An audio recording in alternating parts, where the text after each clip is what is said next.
2018 July 1న బురార్లో ఉంటున్న చుందావత్ family ఇంట్లో 11 మంది ఉరివేసుకొని కనిపించారు. అందులో 10 మంది ఐరన్ గ్రిల్కి వేలాడుతూ కనిపించారు అండ్ వాళ్ళ చేతులు వెనకకి కట్టబడి ఉన్నాయి. మరొక గదిలో ఒక ముసలావిడ ఉరివేసుకొని కనిపించింది.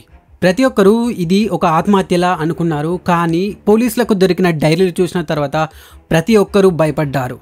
అందులో ఏళ్ల తరబడి రాసిన పూజా విధానాలు మరియు ఆదేశాలు ఉన్నాయి. ఈ రచనలు కుటుంబ నాయకుడైన లలిత్ రాసినవని, తన తండ్రి ఆత్మ తనను గైడ్ చేస్తుందని అందులో క్లియర్గా రాసి ఉన్నాయి. జూన్ 30 అది రాత్రి సమయం. కుటుంబం పూజకు సిద్ధమైంది. లలిత్ ఆదేశం ప్రకారం వాళ్ళు కుర్చీలు మరియు తాడ్లని రెడీ చేశారు. వాళ్ళు నమ్మింది ఒకటే, లలిత్ తండ్రి వచ్చి వాళ్ళని కాపాడుతాడని. కానీ అది కాస్త వాళ్ళని మరణం వైపు నడిపించింది. లలిత్కి సైకోసిస్ అనే మానసిక స్థితి ఉంది. ఇలాంటి పరిస్థితిలో ఉన్న వ్యక్తులు వాస్తవాన్ని గుర్తించలేరు.